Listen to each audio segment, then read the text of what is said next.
పింఛన్లు పెంచుతామన్న హామీని నెరవేర్చామని ఆర్థిక శాఖ మంత్రి పయ్యావుల కేశవ్ అన్నారు. ఉరవకొండ పట్టణంలోని పాతపేట శ్రీ ఆంజనేయ స్వామి దేవాలయం దగ్గర ఎన్టీఆర్ భరోసా కింద సామాజిక భద్రత పెన్షన్ల పంపిణీ కార్యక్రమంలో జిల్లా కలెక్టర్ వినోద్ కుమార్ తో కలిసి ఆయన పాల్గొన్నారు. ఇంతకు ముందెన్నడూ లేని విధంగా లబ్ధిదారుల ఇంటి వద్దకే వెళ్లి సామాజిక భద్రత పెన్షన్లను జిల్లా కలెక్టర్ తో కలిసి మంత్రి అందజేశారు. ఈ సందర్భంగా మంత్రి పయ్యావుల కేశవ్ మాట్లాడుతూ వాడవాడలా సమాజ హితం కోరే నాయకులు, అధికార యంత్రాంగం పెన్షన్ల పంపిణీ కార్యక్రమంలో పాలు పంచుకుంటున్నారన్నారు. రాష్ట్రం విడిపోయినప్పటికీ జరిగిన నష్టం కన్నా 4,400 కోట్ల రూపాయలకు పైన ఆర్థిక శాఖ కేటాయించిందన్నారు. మా ప్రభుత్వం మాటలు ప్రభుత్వం కాదని, చేతల ప్రభుత్వమని ప్రజల మనసుల్లో చిరకాలం నిలిచేలా తమ ప్రభుత్వం పనిచేస్తుందన్నారు. ప్రభుత్వ యంత్రాంగంలో ప్రతి ఒక్కరూ క్షేత్రస్థాయికి రావడం జరిగిందన్నారు.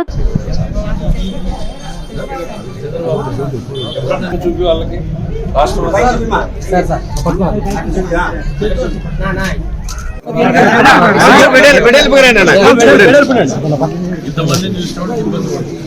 వ్యాప్తంగా ఒక పండుగ లాంటి వాతావరణంలో వృద్ధులకి పెన్షన్లు పంపిణీ చేసేటువంటి కార్యక్రమానికి రాష్ట్ర ముఖ్యమంత్రి గారు స్వయంగా ఈరోజు ఉదయాన్నే 6 గంటలకు చేపట్టారు. దాంట్లో భాగంగానే వాడలా కూడా తెలుగుదేశం పార్టీ నాయకులు, అధికార యంత్రాంగం, ప్రతి ఒక్కరూ కూడా సమాజ హితం కోరేటువంటి ప్రతి ఒక్కరూ కూడా ఈ కార్యక్రమంలో పాలు పంచుకుంటూ చూస్తూ ఉంటే పండుగ లాంటి వాతావరణంలో సాగుతూ ఉంది. ఈ రోజున 3,000 ఉన్నటువంటి పెన్షన్ 4,000 చేయడం, 3 నెలల బకాయి కలిపి మొత్తం 7,000 రూపాయలు ఇవ్వడం జరుగుతుంది.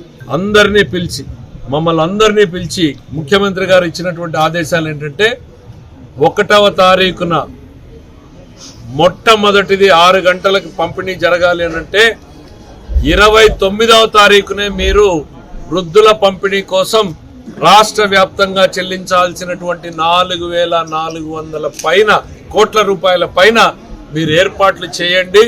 29వ తారీఖు ఉదయాన్నే బ్యాంకులకు వెళ్ళాలి. 29వ తారీఖు మధ్యాహ్నంకి డ్రా అయిపోవాలి. అక్కడి నుంచి 30వ తారీఖున మండల వార్డు వారీగా వాళ్ళు పంపిణీ చేసుకోవాలి.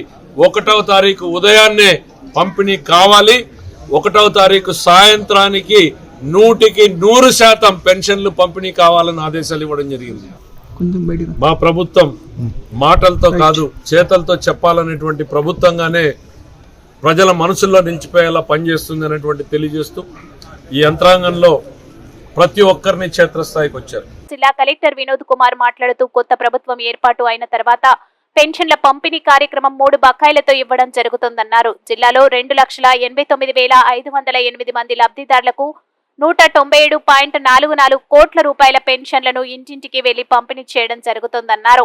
శ్రీకాకుళం, నెల్లూరు జిల్లా తర్వాత మనదే 26 జిల్లాలో అతి ఎక్కువ పెన్షన్ ఉన్నటువంటి జిల్లా ఇది. క్యాష్ విత్డ్రావల్ కూడా కంప్లీట్గా సాటర్డే చేయటం జరిగింది. ఈసారి మనకు వాలంటీర్లు లేకపోవటం వలన ప్రభుత్వ అధికారులనే మండల స్థాయి మరియు గ్రామస్థాయి అధికారిని 50 ఇంటికి ఒకటి మనము క్లస్టర్ మ్యాపింగ్ చేసి వాళ్ళని గ్రామ సభ మరియు వార్డు సభ కూడా చేయమని చెప్పాం. అంటే రేపు మీ ఇంటికి వచ్చి వీళ్ళు ఇస్తారనేది ఇప్పటిదాకా సజావుగా జరుగుతూ ఉంది. దాదాపు 20% పెన్షన్ కంప్లీట్ అయింది. సాయంత్రం లోపల 100% చేయగలుగుతామని, దీన్ని రిసీవ్ చేసుకోవడానికి దయచేసి అందరూ కూడా ఇంటి దగ్గర ఉండాలని కోరుతూ మీ అందరి నుంచి సెలవు తీసుకుంటున్నాను. ధన్యవాదాలు.